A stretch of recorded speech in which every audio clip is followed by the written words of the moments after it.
جاتے ہیں، لوگ تفریح و صحرا میں نکل جاتے ہیں، ہم تو سرکار کی نعتوں میں بہل جاتے ہیں۔ جاؤ تبلیغ میں کچھ چلے لگا کر دیکھو، جتنے بہکے ہوئے انسان ہیں سنبھل جاتے ہیں۔ تو یہ کوشش کرے، یہ عزم کرے کہ دینداری اپنے اندر پیدا کرنے کی کوشش کرے۔ اللہ تعالیٰ کہنے سننے سے زیادہ ہمیں عمل کی توفیق بخشے۔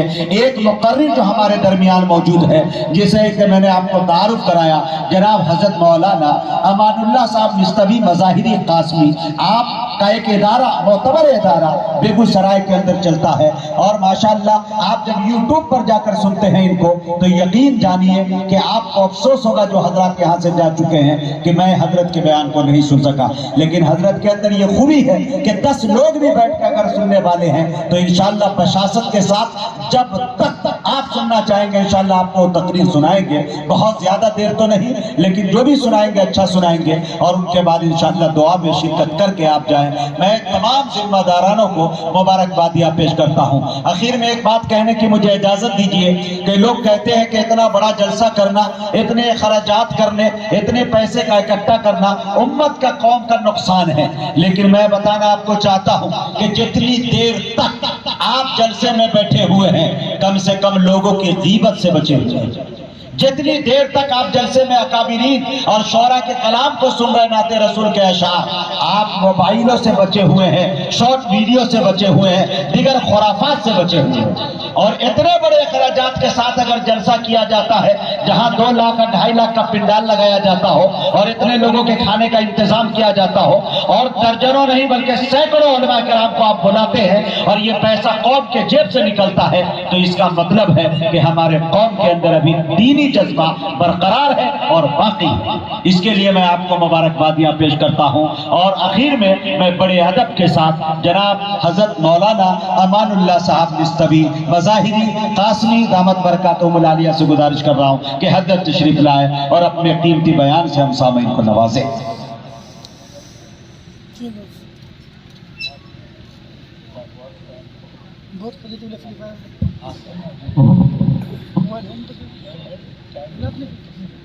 کی ترقیات سے نوازے۔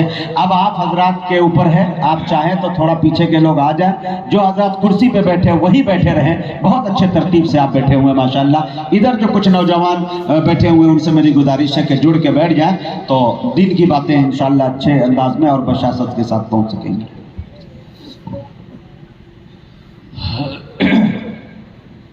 السلام علیکم ورحمۃ اللہ وبرکاتہ۔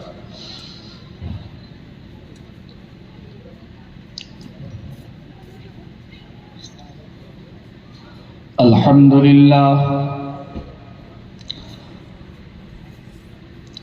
لله الذي نجانا من سوء الضلالة والمحدثات ونجانا من شرور الدنيا والآفات وبلغنا أقصى الغايات من جميع الخيرات ووفقنا اتباع سنة أفضل الرسل أفضل الكائنات سيد الإنس والجنات محبوب رب الأرض والسماوات الذي اسمه مكتوب في الإنجيل والتوراة، ونشهد أن لا إله إلا الله وحده لا شريك له ولا وزير له ولا معين له، ونشهد أن سيدنا وسندنا وشفيعنا وحبيبنا ونبينا ومولانا محمدا عبده ورسوله صلى الله تعالى على خير خلقه سيدنا محمد وعلى آله وأصحابه وأزواجه وذرياته وأهل بيته أجمعين وبارك وسلم تسليما كثيرا كثيرا، أما بعد، قال الله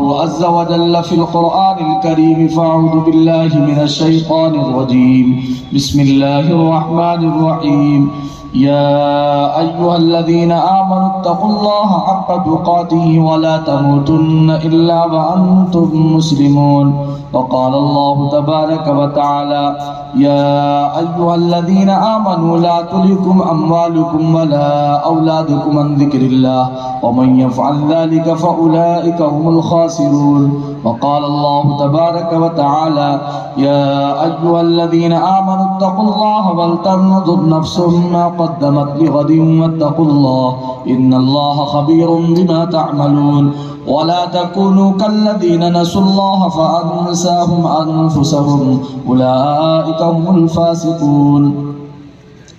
اللهم صل على سيدنا محمد وعلى آل سيدنا محمد وبارك وسلم.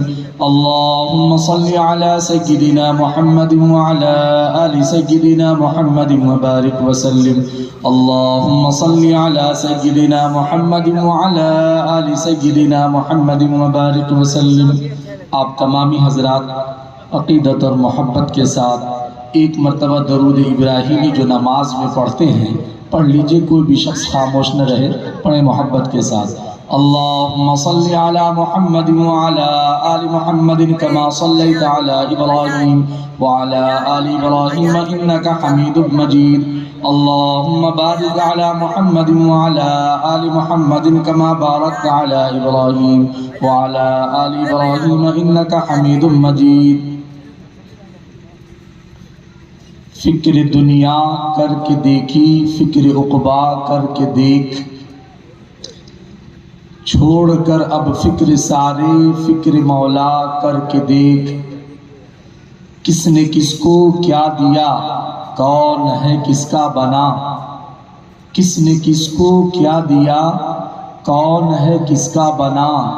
سب کو اپنا کر کے دیکھا، رب کو اپنا کر کے دیکھ. سب کو اپنا کر کے دیکھا، رب کو اپنا کر کے دیکھ. نقش قدم نبی کے ہیں جنت کے راستے، اللہ سے ملاتے ہیں سنت کے راستے. معزز سامعین، قابل سب تعظیم و تکریم علماء کرام، حفاظ کرام، مہمانان اعظام، دور دراز سے تشریف لائے ہوئے بزرگوں، دوستوں، نوجوان ساتھیوں اور پردے سے سننے والی عفت ماں، ہماری پیاری پیاری ماؤں، بہنوں، مختصر سے وقت کے لیے آپ حضرات کی خدمت میں پیش کیا گیا ہوں. آپ حضرات کے سامنے کوئی پون گھنٹہ یا 1 گھنٹہ 1.5 گھنٹہ بات نہیں کرنی ہے. مختصر بات آپ حضرات کی خدمت میں عرض کرنی ہے، اس امید کے ساتھ کہ آپ تمامی حضرات توجہ سے بات کو سنیں گے انشاءاللہ.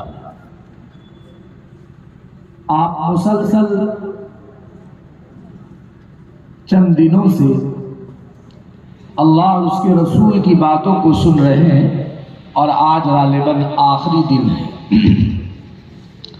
مجھ سے پہلے آپ حضرات نے اکابر علماء سے قیمتی باتیں قرآن و حدیث سے مزین اور مبرہن نہایت ہی اہم اور جامع خطاب، ناصحانہ کلمات سماعت فرمائے. میرے بھائیوں، بزرگوں اور دوستوں، مجھ سے پہلے حضرت مولانا جو بیان فرما رہے تھے، آپ حضرات کی خدمت میں موتیاں رکھ رہے تھے. بہت ہی قیمتی باتیں آپ حضرات کے سامنے کر کر کے چلی گئے. دلائل کے ساتھ، آیات و روایت کے ساتھ کہ اللہ اور اس کے رسول نے ہمیں کیا تعلیم دی. میرے پیاروں بزرگوں اور دوستوں، ہم میں سے ہر شخص کامیاب ہونا چاہتا، عزت والا ہونا چاہتا، سربلندی اور سرخروئی ہر کوئی چاہتا. مولانا نے جن باتوں کی طرف اشارہ کیا، میں اگر قسم کھا کر کے کہوں تو غلط نہیں ہوگا. جن باتوں کی تاکید اور تعلیم آپ کو فرمائی اور جن باتوں سے بچنے کے لیے کہا، آیات و روایت کو دلیل کے طور پر پیش فرمایا، بلکہ جو باتیں آیت سے اور روایت سے معلوم ہوتی ہیں ان باتوں کو آپ تک پہنچایا، سمجھایا، بتایا، جگایا کہ اے مسلمانوں، اللہ اس کے رسول کے ماننے والوں، قبر حشر پر یقین رکھنے والوں، جنت و دوزخ کو ماننے والوں، فرشتوں پر یقین رکھنے والوں، اے اللہ کو ایک ماننے والوں، اے نبی کو نبی آخر الزماں ماننے والوں، اے وہ لوگ جو اس بات کا یقین رکھتے ہو کہ مرنے کے بعد ہمیں دوبارہ اٹھایا جائے گا، رب تعالی ہمیں اپنے سامنے کھڑا کرے گا، اور وہی شخص کامیاب ہوگا جو شخص اس دنیا کی زندگی میں اپنے آپ کو اس طور پر تیار کیا ہو اور اس دنیا میں اس طور پر اپنے آپ کو سجایا ہو کہ اللہ اس کا رسول اس سے راضی رہا ہو، اس کی ادائیں ایسی، اس کی وفائیں ایسی، اس کا چلنا ایسا، اس کا پھرنا ایسا، اس کی گفت و شنید ایسی کہ وہ جب بولے تو ایسا معلوم ہو موتی جھڑ رہے ہو، جب وہ مسکرائے تو یوں معلوم ہو دانے مسکرا رہے ہوں، جب وہ دیکھے تو یوں معلوم ہو کہ رحمتیں متوجہ ہو رہی ہوں۔ ایک ایمان والا دوسرے ایمان والے کے ساتھ یوں زندگی بسر کر رہا ہو، وہ تمام کے تمام لوگ جو اس بات کا یقین رکھتے ہیں کہ ہمیں اپنے رب کے سامنے پیش ہونا ہے، اور انہوں نے تیاری کی اس طور پر کہ اللہ کے گھر کو ویران نہ کیا بلکہ اللہ کے گھر کو اپنی پیشانی کے ساتھ آباد کیا، اپنے سر کو سجدے میں رکھا۔ ہمارے جسم کا جو سب سے مضبوط، سب سے اونچا، سب سے اچھا، سب سے مستند، سب سے مستحکم جو حصہ ہے، رب کریم کی بارگاہ میں اس سرخرو حصے کو ڈال کر کے سرخرو ہونا چاہتا، اس بندے سے اللہ بے پناہ خوش ہوتا جو بندہ اپنے سر کو کائنات کے سب سے بہترین در پر رکھتا ہے اور یہ کہتا ہے اے اللہ میرے جسم میں جو سب سے بہترین اور سب سے اچھا حصہ میں تیرے در پر رکھ رہا ہوں، یہ وہ در تیرا در ہے، یہ ساری کائنات میں ایسا کوئی در نہیں۔ اے مسلمانوں، پوری کائنات انسانی اس بات پر متفق کہ پورے جسم میں سب سے بہترین حصہ یہ سر کا ہے، اس لیے کہ سر میں دماغ بھی ہے، اس سر کے اندر پیشانی بھی ہے، اس سر سے جڑی آنکھ بھی ہے، اس سر سے جڑی ناک بھی ہے، اس سر سے جڑا ہمارا چہرہ کا پورا حصہ ہے اور نظام ہے۔ اگر یہ نہ رہے تو انسان زندہ نہیں رہتا، اگر یہ گردن جسم سے الگ ہو جائے تو انسان مردہ اور لاش شمار ہوتا ہے۔ پتہ چلا کہ بندہ مومن کائنات کے سب سے بہترین در میں یعنی اللہ کے گھر میں جا کر کے یہ کہتا ہے اے اللہ مجھے جو آپ نے تخلیق بخشی ہے اور سب سے بہترین مخلوق بنایا ہے، اے اللہ اس سر کو جس کے بغیر انسان نہیں، جس کے بغیر انسان زندہ لاش بن جاتی، اگر یہ سر جسم سے الگ ہو جاتا تو کوئی اس کو زندہ کرنے کے لیے تیار نہیں ہوتا۔ اتنے قیمتی سر کے ساتھ جب بندہ مومن ساری کائنات میں جو سب سے افضل جگہ یعنی اللہ کا گھر، اللہ کے در پر جب اس سر کو رکھتا ہے تو اللہ اس سے خوش ہو جاتا ہے۔ جب تک لوگ مسجدوں کو آباد کرتے رہے، جب تک لوگ اللہ کے در پر اپنا سر رکھتے رہے، جب تک لوگ اپنے ماں باپ کی عزت، ان کی خدمت کرتے رہے، ان کی فرما برداری کرتے رہے، جب تک انسانوں نے اپنی ماں کو ماں سمجھا، اپنے باپ کو باپ سمجھا اور اس طور پر سمجھا کہ اللہ اور اس کے رسول نے فرمایا کہ ماں باپ کے ساتھ کیا سلوک کیا جائے۔ سوچئے میرے پیارو بزرگ اور دوستو، اللہ نے اپنے قرآن میں جگہ دی۔ اے مسلمانوں نوجوانوں، اگر آپ متوجہ ہیں بس چند منٹ کے بعد میں آپ سے رخصت ہو جاؤں گا، اللہ کے لیے سنیں توجہ سے۔ دیکھیے اللہ نے اپنے تذکرے کے بعد، اپنی الوہیت و ربوبیت کے بعد، اپنی عبادت، اللہ کی عبادت کیسے کی جائے، کیوں کی جائے، وَقَضَىٰ رَبُّكَ أَلَّا تَعْبُدُوا إِلَّا إِيَّاهُ، اپنی عبادت کے بعد اللہ نے ماں باپ کے ساتھ حسن سلوک کا حکم فرمایا۔ وَبِالْوَالِدَيْنِ إِحْسَانًا إِمَّا يَبْلُغَنَّ عِندَكَ الْكِبَرَ أَحَدُهُمَا أَوْ كِلَاهُمَا فَلَا تَقُل لَّهُمَا أُفٍّ وَلَا تَنْهَرْهُمَا وَقُل لَّهُمَا قَوْلًا كَرِيمًا۔ اللہ اس آیت کریمہ سے پتہ چلتا کہ ماں باپ کا مقام کیا ہے۔ اے میرے نوجوان دوستو، میں آسان لفظوں میں آپ کو سناؤں، سمجھاؤں، جگاؤں، بتاؤں تاکہ آپ ہوش میں آ جائے، اور جس پرفتن دور میں ہم اور آپ سانس لے رہے ہیں، اس پرفتن فتن دور سے جس ہمارا آپ گزر رہے ہیں، یہ فتنے کا دور، یہ برائیوں کا دور، یہ بیماریوں کا دور، اور ایسے ایسی نئی نئی بلائیں اور آفتیں اور مصیبت میں گرفتار لوگ کہ الامان والحفیظ اللہ اکبر، اگر اس دور سے ہم صحیح اور سالم اللہ کے حضور پیش ہونا چاہتے ہیں تو پہلا نسخہ میں نے آپ کو بتلایا، جس کے لیے ضروری ہے کہ سب سے پہلے اللہ کی بارگاہ میں توبہ کیا جائے کہ اللہ میں نے بہت گناہ کیا اور بہت آپ کو ناراض کیا، اپنے پیارے حبیب جناب محمد الرسول اللہ صلی اللہ علیہ وسلم کی پاکیزہ تعلیمات اور آپ کی نورانی سنتوں کو چھوڑا، اے اللہ ہمیں معاف فرما دیجئے۔ سچی پکی توبہ کرنے کے بعد بارگاہ الہی میں جا کر کے اس در پر اس سر کو جھکا کر کے اللہ کو راضی کیا جائے، اور دوسرا عمل اس دور میں یہ کیا جائے، اگر ہم کامیابی چاہتے، اگر ہم عزت چاہتے اور حقیقی سکون چاہتے اور حقیقی عزت چاہتے، تو دوسرا کام میرے پیاروں بزرگ اور دوستو، اپنے ماں باپ کو خوش رکھنا۔ اللہ کے لیے یہ نہ دیکھیے کہ ماں باپ کا رویہ ہمارے ساتھ کیا ہے، ہمیں تو یہ دیکھنا ہے کہ ہمیں کیا حکم ملا ہے، اللہ اس کے رسول نے ہمیں کیا تعلیم دی ہے کہ ہم اپنے ماں باپ کے ساتھ کیا کریں۔ اللہ وہ ماں جس کے قدم کے نیچے جنت بتلائی گئی، وہ باپ جس کو جنت کا بہترین دروازہ بتلایا گیا، وہ باپ جس کی شان اور جس کا مقام بہت بلند ہے، وہ مائیں جن کی عظمتیں بہت ہیں، جن کے بارے میں اللہ نے اور اللہ کے رسول نے گواہی دی، فضیلتیں اور خوشخبری سنائی، بتائی، سمجھائی۔ اے میرے پیارے بزرگ اور دوستو، یہ الگ بات ہے کہ افسوس کے ساتھ کہنا پڑتا ہے کہ آج ہماری ماؤں نے، آج ہماری بیٹیوں نے، آج ہماری بہنوں نے اپنے مقام کو بھلا دیا، اپنے مقام کو بھلا دیا۔ وہ مائیں جن کے قدم کے نیچے جنت بتلائی گئی، اللہ سنیں، اگر ہماری مائیں سن رہی ہو تو سنیں، وہ مائیں جن کے قدم کے نیچے جنت بتلائی گئی، جن کے پرورش پر جنت کا وعدہ کیا گیا، جن کی عزت اللہ کے قرآن میں بتلائی، نبی کے فرمان میں سمجھائی، لیکن افسوس آج ہماری ماؤں نے، بہنوں نے، بیٹیوں نے اپنے مقام کو بھلایا، اپنی تخلیق کو بھلائے، اور وہ عظمتیں جو قرآن و حدیث نے بتائی، اس عظمتوں سے دور ہو کر کے جب زندگی گزارنا شروع کی ہے، تو وہ مائیں جن کے قدم کے نیچے جنت بتلائی گئی، آج وہی مائیں بازاروں کی زینت بنتی نظر آتی ہے، بے پردہ بازاروں میں گھومتی نظر آتی ہے۔ ان ماؤں کو کون بتلائے؟ اے میری ماں، تیری عظمت اور تیرے مقام کو تو اللہ کے قرآن نے بیان کیا ہے۔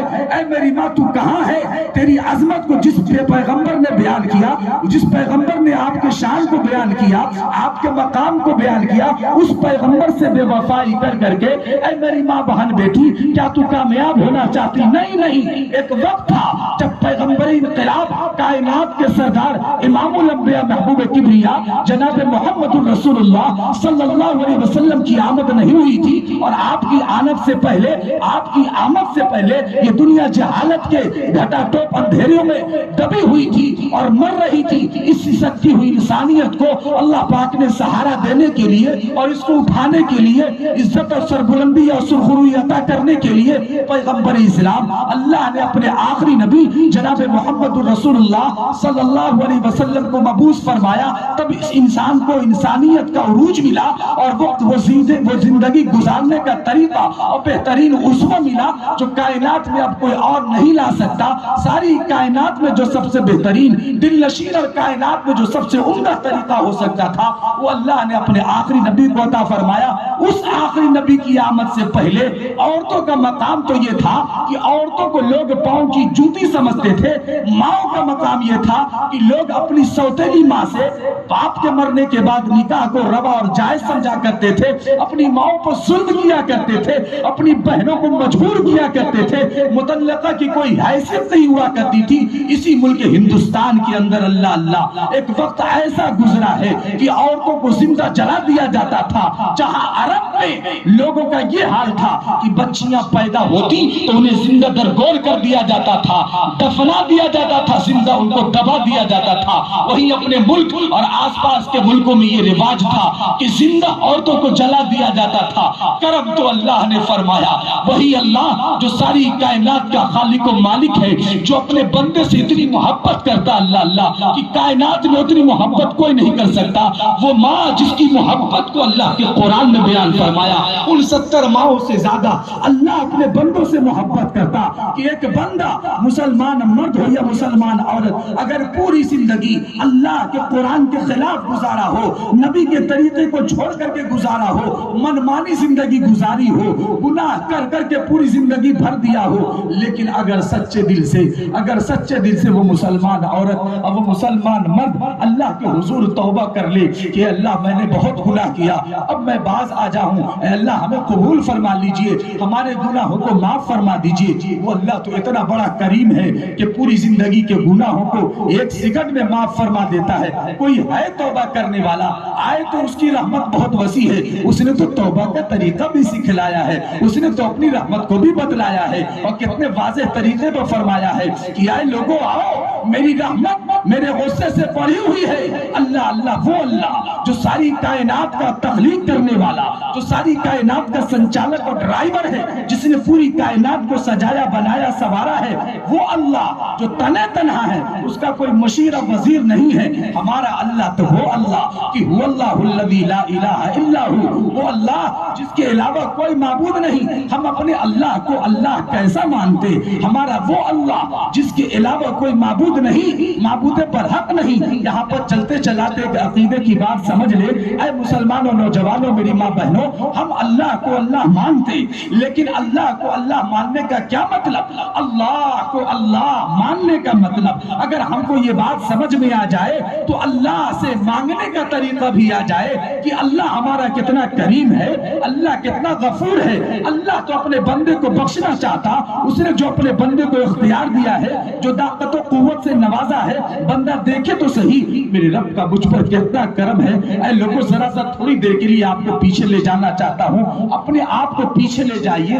اپنی تخلیق کی طرف لے جائیے۔ جب ہم چھوٹے تھے، بلکہ چھوٹے سے بھی پہلے، جب ہم اپنی ماں کے پیٹ میں تھے، شکم مادر میں تھے، اس وقت ہم کیا تھے؟ اللہ کے قرآن میں اس نقشے کو کھینچا ہے۔ اے تکبر کرنے والوں، اے عہدوں اور ڈگریوں پر فخر کرنے والوں اور دوسروں کو ستانے والوں، مسجدوں کو ویران کرنے والوں، اللہ کے دین کی خدمت کرنے والوں کو حقیر سمجھنے والوں، وہ مدارس و مساجد اور خانقاہ و جمعیت اور جماعت سے جڑنے والے لوگوں کو بے وقوف سمجھنے والوں، ادھر آؤ، میں بتاتا ہوں اللہ کے لیے سمجھو۔ اللہ کے قرآن نے یہ حقیقت بتلائی کہ ہماری حقیقت کیا ہے۔ اللہ کا قرآن کہتا هل اتى على الانسان حين من الدهر لم يكن شيئا مذكورا انا خلقنا الانسان من نطفة امشاج نبتليه فجعلناه سميعا بصيرا انا هديناه السبيل اما شاكرا واما كفورا۔ یہ حضرت انسان پر ایک ایسا وقت گزرا ہے کہ یہ ذکر کرنے کے قابل بھی نہیں تھا۔ کیا مطلب ذکر کرنے کے قابل نہیں تھا؟ اللہ نے تو اسے ملے جلے نطفے سے پیدا کیا ہے، ناپاک قطرے سے بنایا ہے، منی کے قطرے سے تخلیق بخشی ہے۔ وہ اللہ اس ناپاک قطرے پر کرم فرمایا، ورنہ میرے پیارو ہماری حقیقت تو ناپاک قطرہ ہے۔ کائنات کا کوئی بھی انسان اس حقیقت سے منہ نہیں موڑ سکتا۔ جس طریقہ سے ہمارا یقین ہے کہ ہمارے سامنے آپ بیٹھے ہوئے، ہمارا یقین ہے کہ ہمارے چہرے پر آنکھ، یہ ہمارا ہاتھ ہماری ہتھیلی ہے، ہمارے سامنے آپ اور آپ کے سامنے ہم ہیں، اس سے کہیں زیادہ حقیقت یہ ہے کہ تخلیق انسانی اس ناپاک نطفے سے ہوئی۔ لیکن اے لوگوں ذرا اللہ کے کرم کو دیکھیے، وہ ناپاک نطفہ آیا کہاں سے؟ اگر میرے رب کا کرم نہ ہوتا، وہ اپنے باپ کے سلبوں سے آئے، باپ کے سلب سے ماں کے رحم میں آئے، پھر ماں کے رحم میں ایک مدت تک رہے۔ میں مختصر سر بتلا دوں، اس لیے کہ بمشکل 10 منٹ آپ حضرات کی خدمت کرنی ہے، بس 10 منٹ اس کے بعد رخصت ہو جانا ہے۔ اللہ نے کرم فرمایا، کرم، ورنہ ہم دیکھتے ہیں کہ ماں کے پیٹ میں 1 مہینے کا بچہ نقصان ہو جاتا ہے، 2 3 4 مہینے کا بچہ نقصان ہو جاتا ہے، 5 6 7 8 مہینے کا بچہ نقصان ہو جاتا ہے۔ اگر پورا صحیح سالم بھی رہے تو پتا چلتا ہے جب وضع حمل ہوتا ہے، اللہ اللہ، جب ماں مرکزیز کی کیفیت میں ہوتی ہے، ایک بچہ جب ماں کے پیٹ سے باہر آتا ہے، وقت نہیں ورنہ میں تفصیل سے بتلاتا کہ وہ کیفیت کیا ہوتی ہے، اس ماں کی قربانی کیا ہوتی ہے۔ آج ماں نے اس قربانی کو بھی بھولا دیا ہے۔ وہ ماں جس درد و کرب اور بے چینی کی حالت میں اپنے بچے کو چنتی ہے اور اس کیفیت میں مبتلا ہوتی ہے کہ اللہ اللہ، یوں معلوم ہوتا ہے کہ اس کو پرواز کرنے والی اتنی محنت اور مشقت کے بعد، اتنے مجاہدے کے بعد، یہ مرگ و زیست کی دوسری کیفیت میں مبتلا ہونے کے بعد جب بچے کو جنم دے دیتی ہے، وہ ماں کا مقام حاصل کر لیتی ہے، تو وہی مائیں جن کے قدموں کے نیچے جنت بتلائی گئی چند سال گزرنے کے بعد بے پردہ بازاروں میں گھومتی نظر آتی، انہیں اپنا مقام اور انہوں نے اپنا مقام بھلا دیا۔ کیا انہوں نے نہیں سوچا کہ ایک وقت ایسا ہم پر بھی گزرا ہے علماءوں پر کہ وہ بھی کسی ماں کی پیٹ میں تھے؟ اگر اللہ کا کرم نہ ہوتا تو ہم نے تو ہاسپٹلوں میں سن رکھا ہے، دیکھ رکھا ہے کہ بچہ 9 مہینے کے بعد پیدا ہوا، بچہ 9 مہینے تک زندہ تھا، لیکن جب ماں کے پیٹ سے باہر آیا تو مردہ باہر نکل رہا ہے۔ اے لوگوں، میرے اللہ کا کتنا بڑا کرم ہے کہ 9 مہینے تک ہم ماں کے پیٹ میں صحیح سالم رہے اور اس کے بعد آج تک صحیح سالم ہے۔ اللہ کا کرم نہیں تو اور کیا ہے۔ علماؤں نے، ان بہنوں نے، ان بیٹیوں نے اپنے مقام و مرتبے کو بھولا دیا ہے۔ ذرا سوچئے اگر آقا دو جہاں جناب محمد رسول اللہ صلی اللہ علیہ وسلم نے یہ مقام و مرتبہ نہ بتلایا ہوتا، یہ فضیلتیں اور خوشخبریاں نہ سنائی ہوتی، تو آج ہماری ماں اور بہنوں کا کیا حال ہوتا۔ لیکن افسوس، آج ماؤں نے بھی، آج بہنوں نے بھی، آج بیٹیوں نے بھی اپنے مقام و مرتبے کو بھولا دیا۔ میں یہ کہنا چاہتا ہوں کہ پہلی چیز اس شرط کے ساتھ کہ اللہ ہمارے گناہوں کو معاف فرما دے، مسجدوں کو آباد کر لیجئے۔ دوسری چیز، اپنے ماں باپ کی خدمت کیجئے، ان کو خوش رکھیے۔ ماں یہ نہ دیکھیے کہ ماں باپ کی روش ہمارے ساتھ کیا ہے، اللہ ہمیں یہ دیکھنا ہے کہ اللہ کا حکم کیا کہتا ہے۔ ماں باپ کے بڑھاپے کی عمر کی وجہ سے یا ان کے جاہل ہونے کی وجہ سے یا عمر دراز ہو جانے کی وجہ سے، ان کا مزاج خراب ہونے کی وجہ سے یا کسی اور وجہ سے اگر وہ پھر بھی غلطی پر ہونے کے باوجود، وہ آپ کے حق پر ہونے کے باوجود بھی آپ کو ٹارچر کرتے ہیں، تو اللہ کے لیے ان کا معاملہ اللہ پر چھوڑیے، ان کے لیے اللہ سے دعا کیجئے۔ آپ اپنے ماں باپ کے ساتھ اس طور پر پیش آئیے کہ ہمیں تو یہ حکم دیا گیا ہے، اسلام نے، پیغمبر اسلام جناب محمد رسول اللہ صلی اللہ علیہ وسلم نے تو ہمیں یہ حکم دیا ہے کہ ہم اپنے ماں باپ کے سامنے اونچی آواز میں بھی بات نہ کریں۔ جس کو یہ حکم دیا گیا ہو کہ اپنے ماں باپ کے سامنے اونچی آواز میں بھی بات نہ کرے، وہ اولاد اپنے ماں باپ کے سامنے آنکھ کھول کر کے اور آنکھ دکھا کر کے اور اونچی آواز میں اور گالی دے کر کے بات کرے، ایسا نہیں ہو سکتا۔ اللہ کے لیے اگر ایسا کر لیا ہے تو سچی پکی توبہ کر لیجئے، اپنے ماں باپ سے معافی مانگ لیجئے، ورنہ کل پریشانی میں مبتلا ہونے سے بہتر ہے کہ آج ہم اپنے ماں باپ سے معافی مانگ لیں۔ ماں باپ معاف کر دیں گے میرے پیاروں، تازہ دم ہو کر کے اپنی زندگی کو صحیح رخ پر لائیے اور دیکھیے کہ وہی لوگ کامیاب ہونے والے جو مسجدوں کو آباد کرنے والے، اللہ سے ڈرنے والے۔ پیغمبر اسلام جناب محمد رسول اللہ صلی اللہ علیہ وسلم اس لیے دنیا میں تشریف لائے، انا ارسلناک شاہدا ومبشرا ونذیرا وداعیا الی اللہ باذنہ وسراجا منیرا۔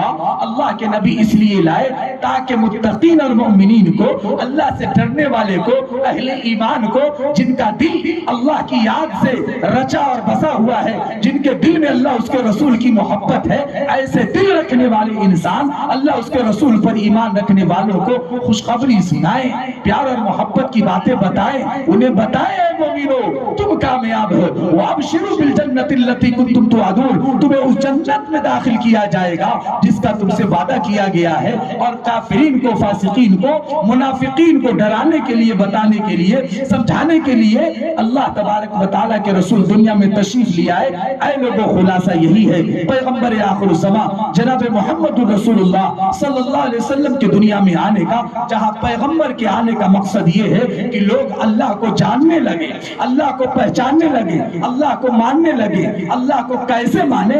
اللہ کو اللہ سے بول دینا یا اللہ کو اللہ جان لینا کافی نہیں، ہم اپنے اللہ کو اللہ ماننے کے ساتھ ساتھ اس طور پر، عملی طور پر اقدام کرتے ہوئے یہ دکھا دے، بتا دے، اہل دنیا کو یہ باور کرا دے، اے لوگوں دیکھو ہم وہ لوگ ہیں جو اللہ کو اللہ اس طور پر مانتے ہیں جس طور پر اللہ کے قرآن نے کہا، کیا کہا؟ اننی انا اللہ لا الہ الا انا فاعبدنی واقم الصلاۃ لذکری، میں اللہ کو اللہ اس طور پر مانتا کہ اللہ کے علاوہ کوئی حاجت روا نہیں، کوئی مشکل کشا نہیں، کوئی بگڑی بنانے والا نہیں، اس کائنات کا جو تنہا ایک اللہ ہے، وہی ہمارا خالق و مالک، وہی ضرورت کو پورا کرنے والا، وہی حاجت کو پورا کرنے والا، وہی ضرورتوں کو پورا کرنے والا، وہی اولاد دینے والا، وہی عزت و ذلت کا مالک، وہی بیماری سے اچھا کرنے والا، وہی سب کچھ دینے والا ہے۔ کسی اور در پر اس بات کی امید لگا کر کے جانا یہ شرک جلی ہے، اس سے بچنا ضروری ہے، ورنہ ایمان جانے کا خطرہ۔ اگر ہم یہ چیزیں مانگیں تو اللہ کے گھر اور اس کے در پر مانگیں، اللہ کے گھر اور اس کے در پر کے علاوہ کسی اور جگہ جا کر کے یا کسی اور سے مانگنا، اللہ اکبر اللہ اکبر، یہ ایسا ہے کہ اللہ سے جنگ کرنا، اللہ کو ناراض کرنا، اللہ کی ذات و صفات میں شریک کرنا اور شرک کرنا لازم آتا ہے۔ لہذا اس سے بچنے کے ساتھ ساتھ کہ ہم اللہ کو ایک مانتے ہیں، ہمارا اعمال اسی وقت قابل قبول ہوگا کہ اللہ کو ایک ماننے کے ساتھ پیارے آقا حضور انور جناب محمد الرسول اللہ صلی اللہ علیہ وسلم کو اللہ کا آخری رسول ماننا۔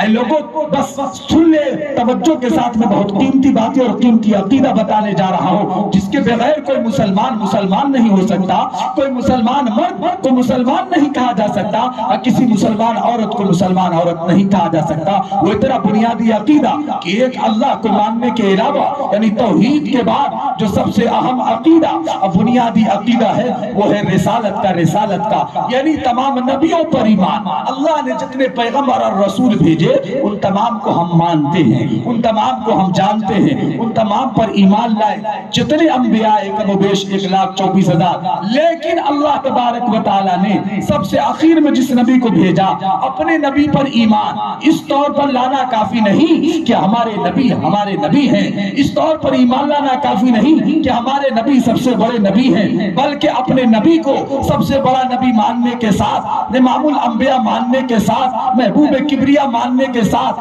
اللہ کا آخری نبی اس تصور اور عقیدے کے ساتھ کہ آپ کے بعد کوئی نبی پیدا ہونے والا نہیں، اللہ نے آپ کو آخری نبی اور آخری رسول بنا کر کے بھیجا ہے، آپ پر نبوت اور رسالت کا سلسلہ ختم فرما دیا۔ خود اللہ نے قرآن پاک میں تذکرہ فرمایا ما کان محمد ابا احد من رجالکم ولکن رسول اللہ وخاتم النبیین، اور اس کے ساتھ ساتھ پیغمبر دو عالم جناب محمد رسول اللہ صلی اللہ علیہ وسلم نے خود فرمایا انا خاتم النبیین لا نبی بعدی، میں آخری نبی، میرے بعد کوئی پیدا ہونے والا نہیں۔ اس بنیادی عقائد کے ساتھ کہ اللہ ہمارا ایک ہے اور پیغمبر اسلام جناب محمد رسول اللہ صلی اللہ علیہ وسلم اللہ کے آخری رسول ہیں، اللہ کے آخری نبی ہیں، اس عقیدے کے ساتھ زندگی گزارا، اور جو گزارنا ضروری ہے، جس کے بغیر ہم کامیاب نہیں ہو سکتے۔ کیا ہم نے اس عقیدے کو کبھی اپنی بیوی، اپنی بیٹی، اپنے بیٹوں کے سامنے رکھا؟ نہیں رکھا، تو یہ افسوس کی بات ہے۔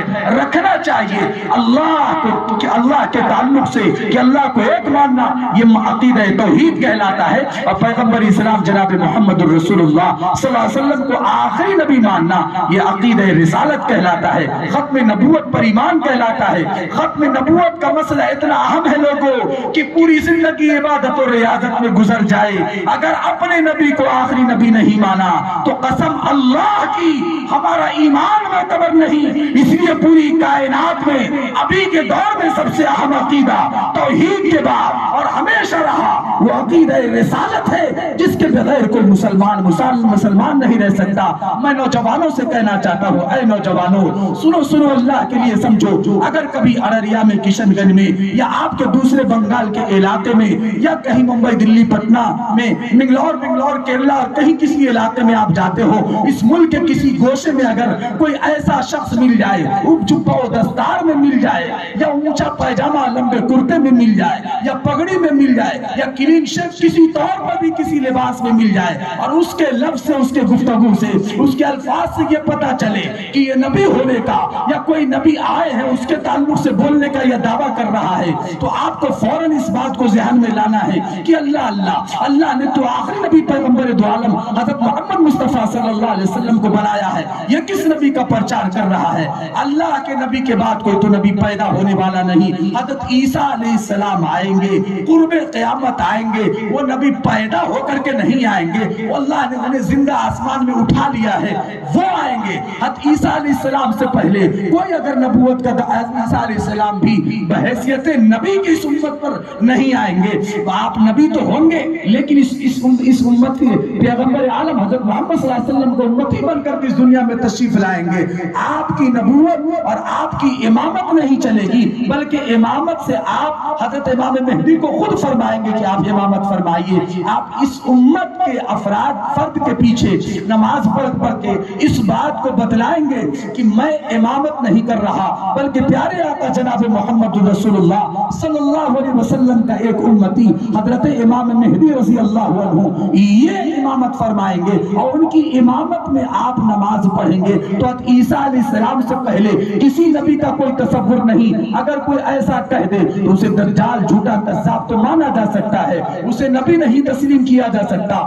نبی تو بہت دور کی بات ہے، ایک مہذب انسان بھی نہیں تصور کیا جا سکتا۔ تو اس عقیدے کے ساتھ، توحید و رسالت کے عقیدے کے ساتھ میرے پیارے بزرگ اور دوستو، اگر ہم جو بھی اعمال کریں گے اس طور پر تیسرا عقیدہ مضبوط ترین ہو کہ اللہ کے پاس ہمیں حساب دینا ہے، اس بنیادی عقائد کے ساتھ، توحید و رسالت اور آخرت کے ساتھ اگر ہم دنیا سے جائیں گے اور جو بھی اعمال کیا ہوگا ان اللہ وہ قابل قبول ہوگا، اللہ اس کا بہترین بدلہ دنیا میں بھی دے گا اور آخرت میں بھی دے گا۔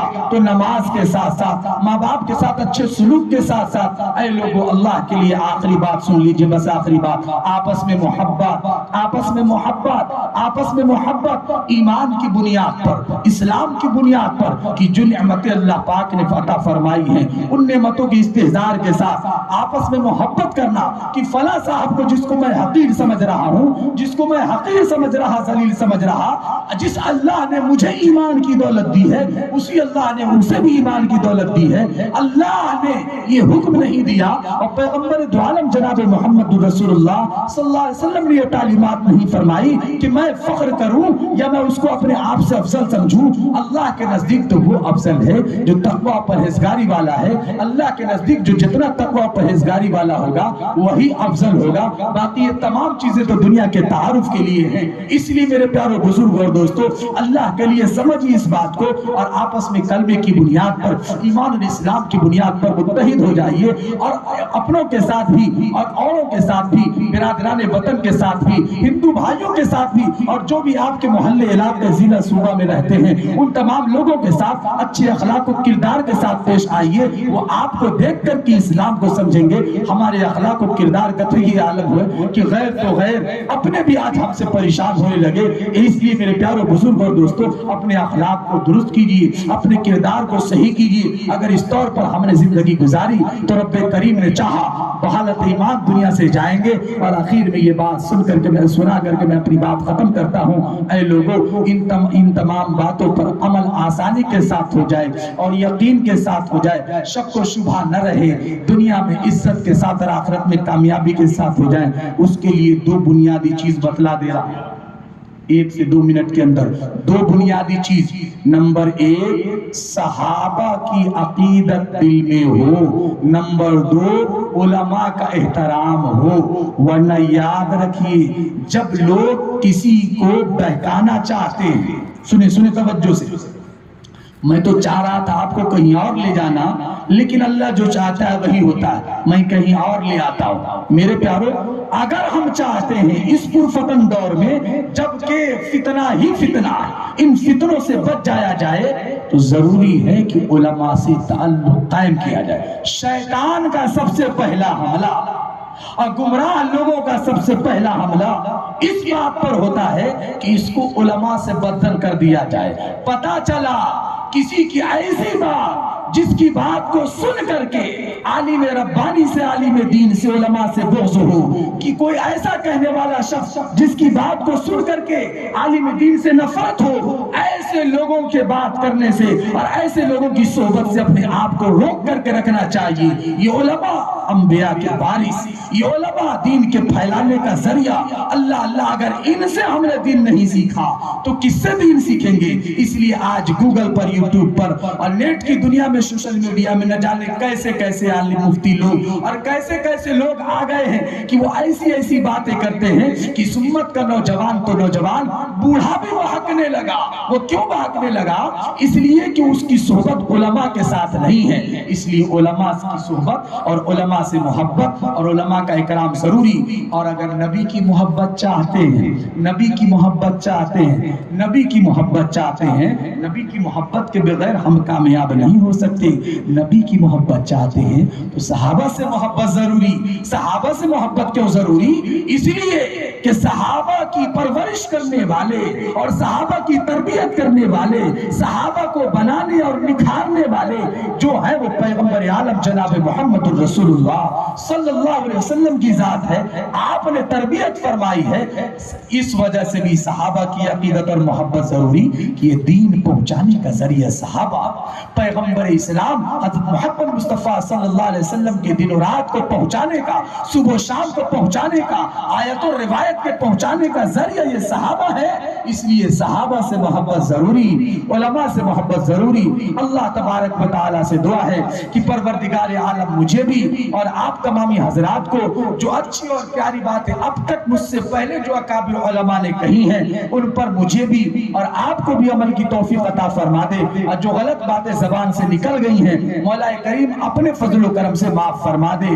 یا الہی تو ہمیں عامل قرآن کر دے، پھر نئے سرے سے مسلمان کو مسلمان کر دے. وہ پیغمبر جسے سرتاج رسول کہتے ہیں اس کی امت کو ذرا تابع قرآن کر دے. آمین. وآخر دعوانا ان الحمدللہ رب العالمین.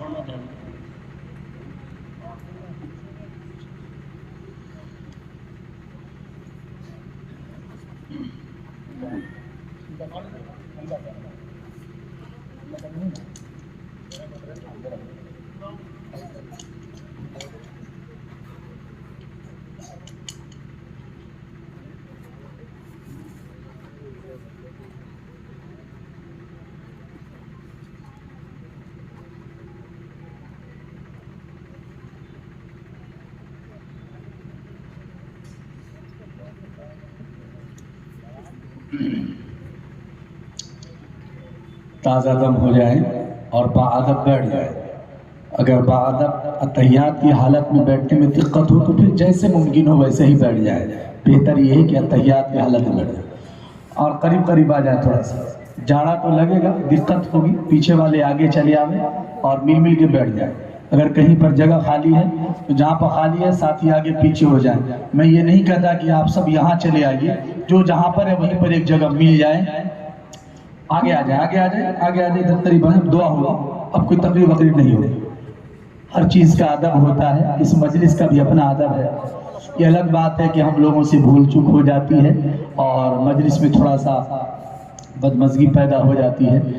مل مل کر کے بیٹھنا چاہیے، اس مجلس کے ادب میں سے ہے.